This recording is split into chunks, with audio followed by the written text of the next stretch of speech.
Welcome to McPlum, simple solutions served daily. In this video, I will explain how to use Groot in Marvel Rivals.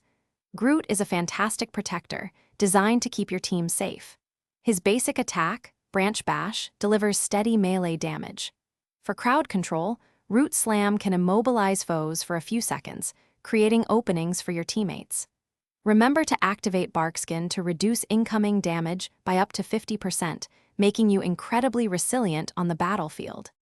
Moving on to Groot's more advanced abilities, Living Shield is crucial for blocking incoming projectiles, offering vital protection to your squishier allies.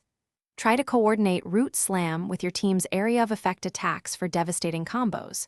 When using Living Shield, always consider your team's positioning to cover as many allies as possible.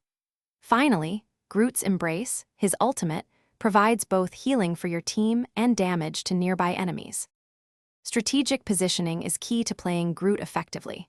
Always aim to stay close to your primary damage dealers, offering them constant protection and support. When Barkskin is on cooldown, utilize environmental cover to minimize incoming damage. You can often initiate team fights by landing a well-placed Root Slam, locking down key targets. Also, be aware of enemy crowd control abilities that might interrupt your protective efforts. For optimal team play, Groot pairs wonderfully with high-damage heroes who thrive when protected.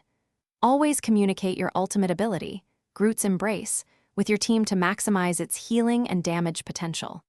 As a tank, your role is often to draw enemy fire and focus on objectives, creating space for your teammates to operate.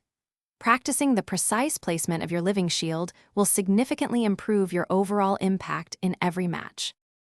Thanks for watching, stay juicy, and subscribe.